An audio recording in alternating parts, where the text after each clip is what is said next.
permita escuchar lo que las piedras saben guardar.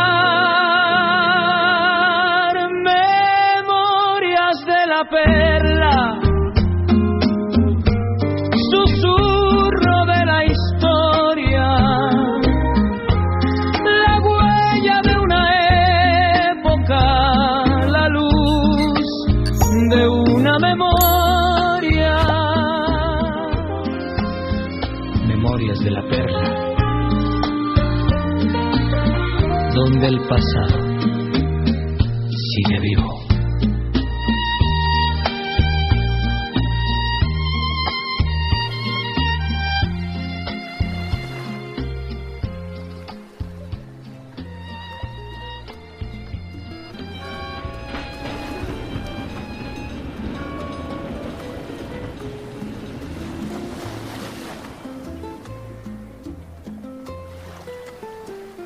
En este mes la ciudad cumplirá un nuevo aniversario de ser fundada.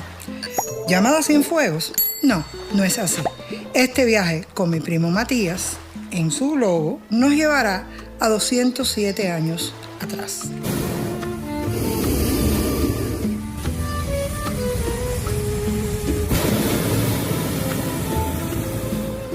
De los primeros tiempos previos a la fundación de la primera población hispana en la bahía de Jagua y su entorno fluvial, se dice que fuera en el Lechuzo, hoy Rodas.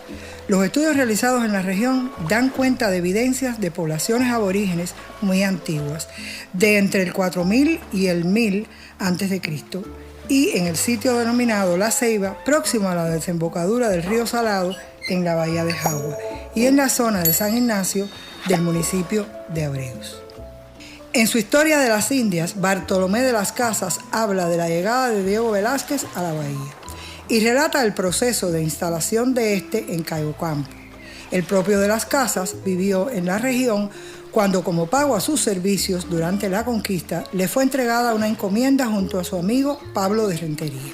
Según una carta enviada por Velázquez desde la región de Jagua, ordenó a este la fundación de la Villa de la Santísima Trinidad.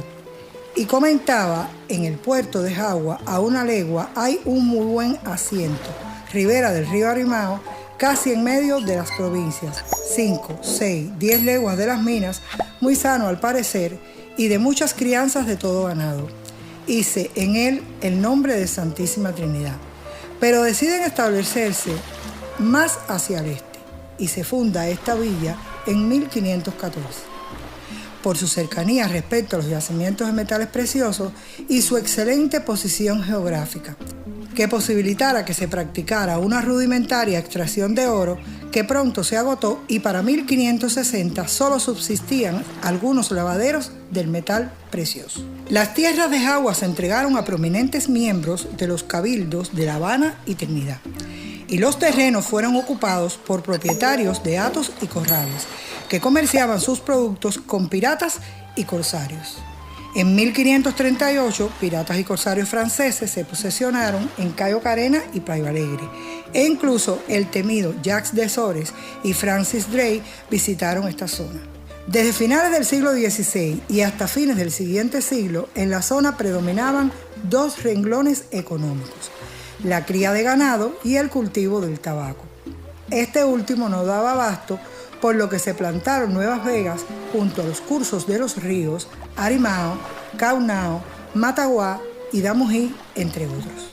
Con el objetivo de fortificar la zona sur y central de Cuba y así evitar la entrada de corsarios, piratas y filibusteros a esta región, en el año 1733 se comenzó, bajo la dirección del ingeniero militar francés Joseph Tantet Dubreuil, la construcción a la entrada de la bahía de la fortaleza Nuestra Señora de los Ángeles de Jagua, inaugurada el 12 de marzo de 1746.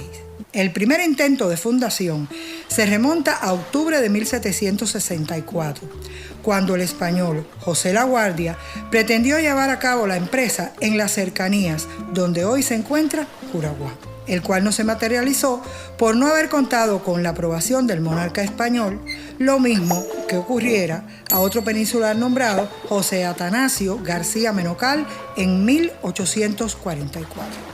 El 1 de enero de 1819, el teniente coronel de los Reales Ejércitos Españoles, Luis Juan Lorenzo de Cloet y Fabrot, apoyado por Alejandro Ramírez, intendente general de Haciendas de España en Cuba, y José María González de Cienfuegos, capital general de la isla en aquel entonces, se presenta ante el monarca español Fernando VII, con el objetivo de solicitarle el permiso para la fundación de una colonia en esta parte de Cuba. El monarca accedió y de Cloet regresó a Cuba y se comenzó la selección de un sitio, el que en sus inicios estuvo en las márgenes del río Saladito, aproximadamente entre donde están hoy los poblados de Ariza y Paraíso, teniendo en cuenta que eran los únicos terrenos propiedad del gobierno. En esta zona del país no había poblado alguno, pero muchas tierras eran propiedad de algunos hacendados. Uno de ellos, Agustín de Santa Cruz y de Castilla, que se presentó ante la figura de Cloet el 19 de abril de 1819, llegando al acuerdo de que donaba 130 caballerías de sus tierras en la península de Majagua a cambio de que de Cloet le tramitara con el rey de España el título de conde de Cumanayagua. Por esta razón, toda la comitiva se trasladó a dicha porción, donde fueron tomadas las medidas para realizar el acontecimiento. En 1798, los hermanos Lemur, ingenieros militares que integraban la llamada Comisión de Mopox, diseñan el primer plano de una ciudad y un astillero en la península de Majagua, idea que Honorato de Bouillón, brigadier del Real Apostadero de Marina de La Habana, usa en 1816 en su propuesta de fomentar un astillero en la bahía de Jagua. El obispo de Espada, Juan José Díaz de Espada y Fernández de Landa, respaldaba estas ideas de fundación, lo que, unido a la conciencia del negativo tráfico negrero que había tomado Francisco de Arango y Parreño, posibilitan la creación de un nuevo poblado. Al amanecer del 22 de abril de 1819, después de una ceremonia religiosa, queda fundada la colonia fernandina de Jagua. Fernandina por Fernando VII y Jagua el nombre aborigen y por la profusión de árboles así nombrados en la región. A partir de aquí, el teniente de fragata Félix Bullón, por órdenes de Cloet, realiza el trazado de calles y solares de la que sería el nuevo poblado. Todo acorde a las exigencias de las leyes de India, y su punto cero está marcado por la Roseta, obra del artista de la plástica Mateo Torriente Becker, la cual fuera colocada en 1955 en el Parque José Martí, promovido por el Ateneo de Cienfuegos, que fue una sociedad de instrucción que incidió favorablemente en la cultura local en el pasado siglo XX. La colonia es el único caso en Cuba y Latinoamérica fundada bajo el dominio de la corona española por descendientes de franceses y colonos blancos.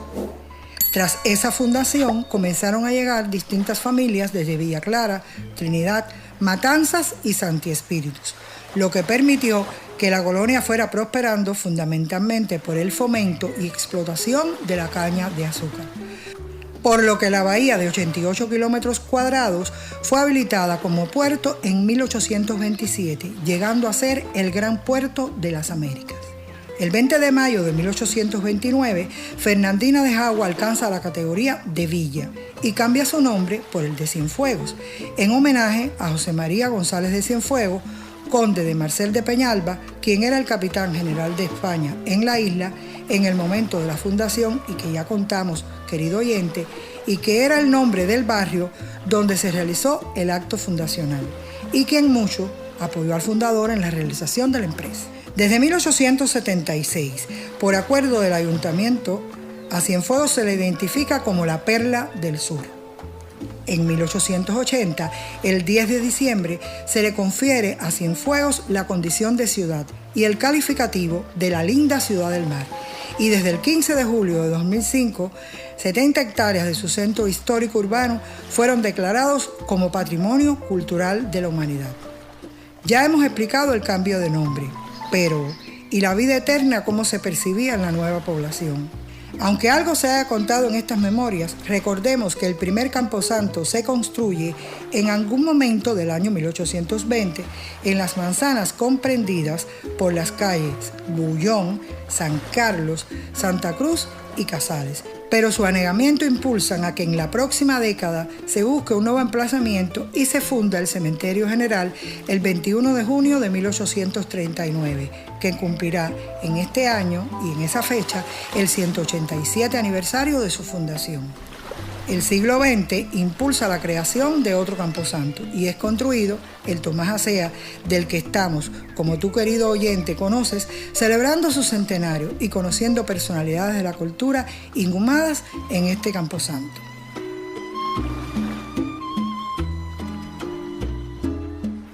Muchas gracias por la escucha, querido oyente, y celebremos con mucho amor este aniversario de La Perla.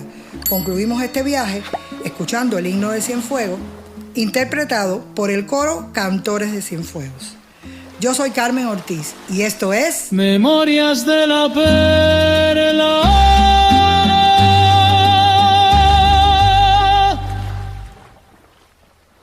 donde el pasado sigue vivo.